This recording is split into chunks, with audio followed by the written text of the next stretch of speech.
Oh boy, what have I done? Hey, Tim here from Budget Bronco. Welcome back to the channel. It's been a minute, a lot of minutes actually, since my last video. Everything's great with the Bronco. Running great, no problems, no issues, still love it. But I did kind of run out of project ideas for videos. I do have a cool video that's going to be coming up in the next month or two, taking the Bronco to Big Bend National Park, which should be awesome, so look forward to that. But as I got slow on projects, kind of got bored, and so I bought another project, big time project car. This is a 1963 International Scout 80. And man, it needs a ton of work. Honestly, I'm not even sure I'll ever get it running or it'll ever be roadworthy. Really kind of bought it most just for like a wrenching project to tool around with here in the garage, just to kind of keep active and busy and have something to do. So I will be diving into this and kind of show you around today, and then hopefully a series of videos as I kind of tackle different projects. And a quest to kind of get it maybe running and maybe on the road. We'll see.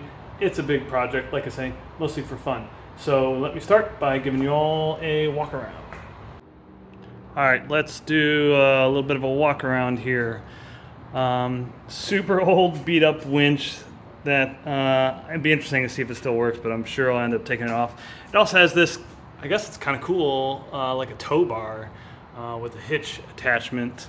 That'll come off. This bumper is obviously not anything close to original. Man, this thing must weigh like 300 pounds. Underneath it's got like strengtheners and like I-beams, like super heavy. That'll definitely come off. I think there's like obviously some mishmash going on here. This is supposed to be like a 63, but I think this is an older grill, and it has the cool International Harvester logo on it. But I think on the 63s, this logo was on the grill.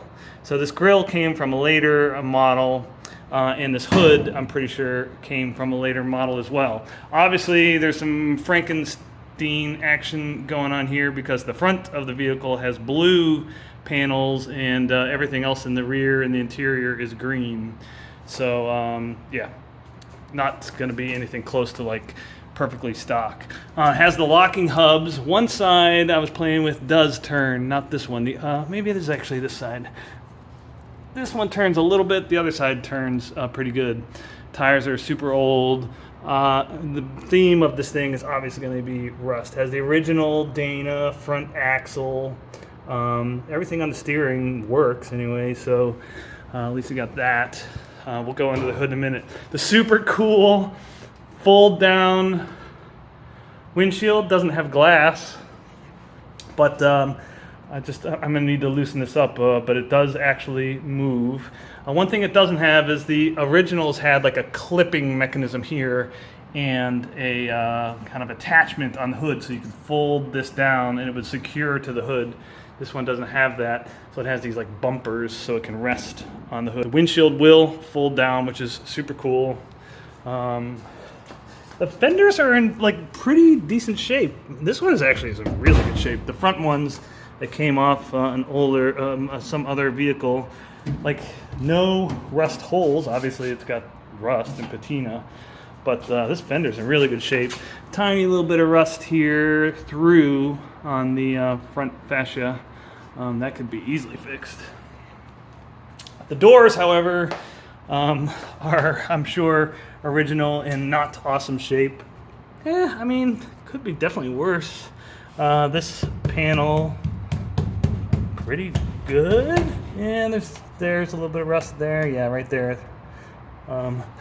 But the door does have, interestingly, if you look way down in there, the original glass, which I can see all the way down, and it's not cracked, so that's pretty cool. This part of the mechanism where this glass comes up, I can't get it to turn, but I'll be working on that. Doors obviously need a good bit of work, but could be worse. This one actually is better than the other one. When I get to the other side, you'll see. The interior is hilarious. These seats, I just laugh. Why? Somebody in the comments, please tell me, why would the only foam on these seats be the headrest? Everything else is just gone. This thing sat outside, obviously, for a long time. It was a ranch truck, by the way. I think I mentioned that. But it's so weird that the only thing left of the seats is the foam from the headrests. Oh, I hadn't actually done that before. These seats, I think, are obviously goners, but I just think it's funny that that's the only part left. There's like a little teeny bit of vinyl here and a little bit of vinyl down here. There's not like a rat's nest or anything. It's just leaves and gunk. So obviously tons of metal repair will be required. You can see right through. I think that is almost like every Scout of this age, unless it was garage kept its entire life, which is like almost impossible. The floorboards will definitely have to have new ones welded in, but like the main structure, nothing rusted through, just rust. These are the front and rear axle transfer case 2-lever system. These do work, so you can put it into neutral and into gear. I mean, I don't know they work, but at least you can shift them in and out. Similarly, for the transmission, you can put it in gear and it doesn't roll, and then shift it into neutral and it does roll, so at least something's going on there. The glove box does open. It has this like little, somebody put on some like not cool mechanism to hold the glove box open. I did get that open before. There's just like some spark plugs in there. Show you that maybe some other day. Original radio, which is pretty cool. Motorola. That'll be interesting to see if that works. I highly doubt it. Original ashtray. I haven't opened that yet. Come on. Ugh. Come on, ashtray. It does open. Nothing in there. So we'll be fiddling around with that. These are the frost mechanisms. So blow hot up air onto your glass. Moving around here, gas tank is, I think, like basically nothing there. There is a tank inside, but they'll have to figure something out. The roll bar is sturdy, like no rust on the roll bar, and it's very securely welded. Like nothing moves when I grab it. This is probably the worst of it. The bed, of course, that just collects water sitting outside the entire time. The bed is trashed. And we'll definitely have to have a new bed welded in. I'll be doing that. A bunch of like miscellaneous parts. I think this is like an old gun rack or something. Not really sure. Extra rim, pine cones, leaves, gunk. Yeah, this is maybe one of the obviously big problem areas. Rusted through hole there, rust along the edges. This will have to have new metal all welded in, which I'm looking forward to doing some welding. The rear is super cool. I mean, like this is one of the coolest things about the Scouts. Just the tailgate is amazing. And this one is in good shape. Nothing rusted through, just some rust. Not a stock bumper, but one that's functional. This one has the spare tire carrier, which I don't like, if for no other reason than it obstructs the view of the International Scout stamped logo on the rear tailgate, so this will come off. I was pleasantly surprised that the mechanism to lower the tailgate works, and the tailgate does go up and down. So that is cool. Man, that thing is heavy. Super heavy. So the latches on the tailgate work. Cool. Working our way around. Oh yeah, so there's some, obviously the rear panels are dented, but it does have the tail light lenses. A little bit of rust there, some holes. Easy to fix stuff. This could be pounded out to be flat. This side, kind of the same. It's obviously been backed into some things. So the sheet metal needs to be pulled out. I think that's all salvageable. Like there's some rust down there, but like I've seen way worse. I'm going to show you right now the worst thing about the entire truck, and that is this.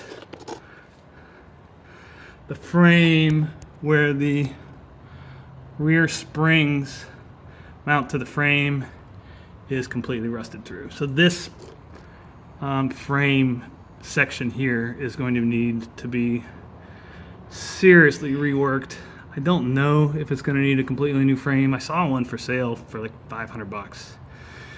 Maybe that's like the worst case outcome. Maybe I can weld on like a whole new section here so that the rear springs can attach.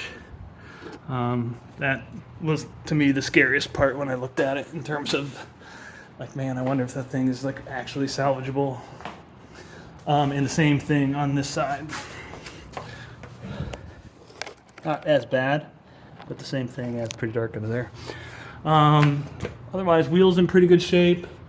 Again, crazy funny seats. These things are junk.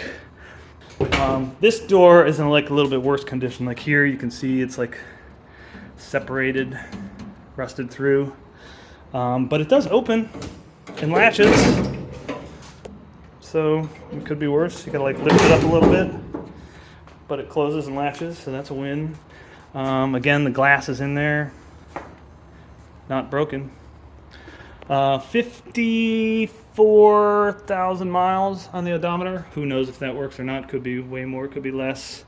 Has an oil light, an amps light, temperature gauge, an amps gauge.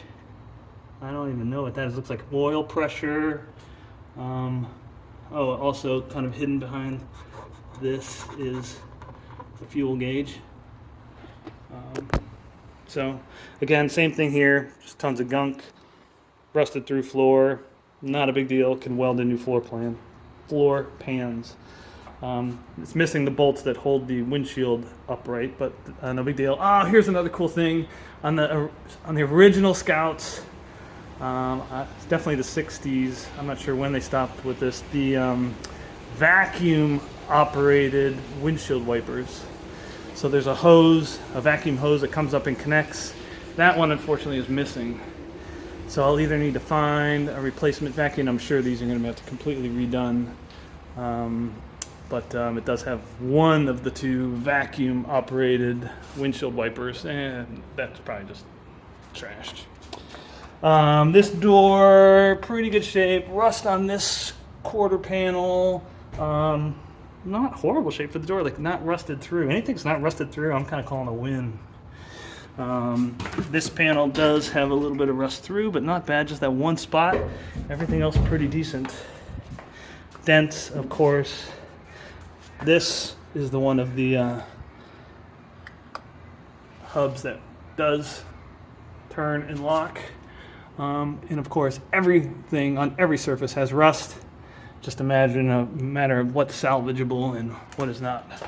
Okay, let's go under the hood. Okay, here we are under the engine. The first thing I'll note is, man, old-timey hoods are really heavy.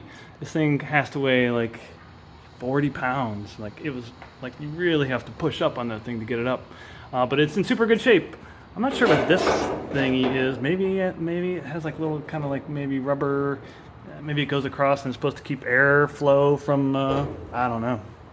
Again, if you're a Scout expert and you know what the hell this thing is, let me know.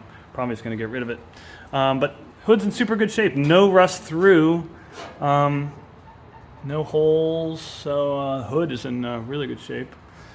Anyway.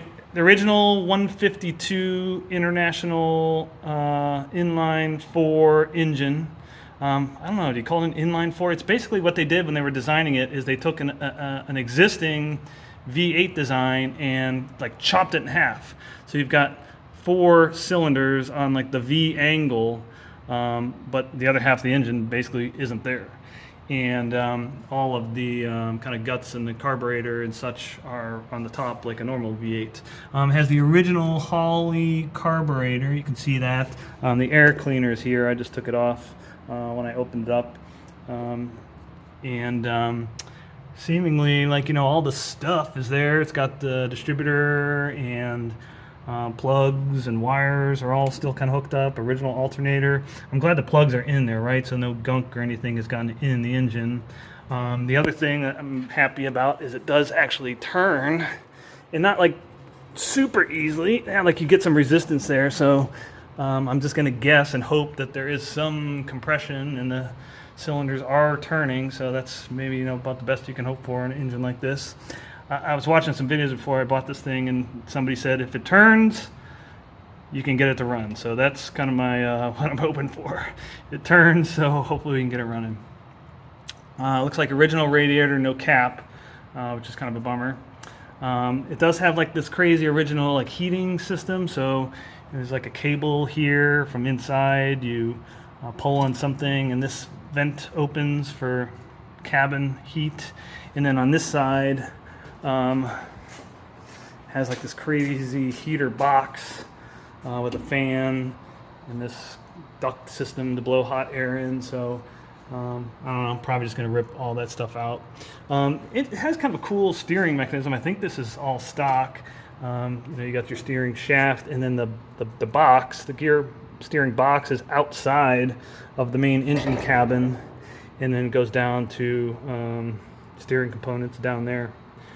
Yeah, radiator, original, horn, everything else, other than just kind of like dirt and gunk and rust. Doesn't look like anything super missing. One thing about the carburetor is it doesn't turn, so I'm going to get some PB blaster on that, try to loosen it up. Obviously I think I have to be like seriously rebuilt, but I'd like to try and reuse the original carburetor if I can. Oh, and here's the brakes. I didn't show you on the brake lever, just goes straight to the floor, so serious brake components will need to be rebuilt. But here's the original tag, serial number. You probably won't be able to see it. It's in the 6000s. It says Scout 80 4x4 FC 6370 something. So the original tag. They didn't have a VIN number, only a serial number. And interestingly, it doesn't say anywhere that it is a 63. I read that they assign a year kind of just based on when it was first titled. So this was titled around 1963, but nowhere in the vehicle does it actually specify it's a 63. So, that's basically the walk around, everything about the Scout. That's it for today on Budget Bronco. Thanks for watching, and like I say, I'll have a bunch of videos hopefully coming up here as I tear into this thing. Lots of work, hopefully lots of cool things, and maybe learn a bit. If you have any questions, comments about the Scout, I'd love to hear them. And otherwise, thanks for watching.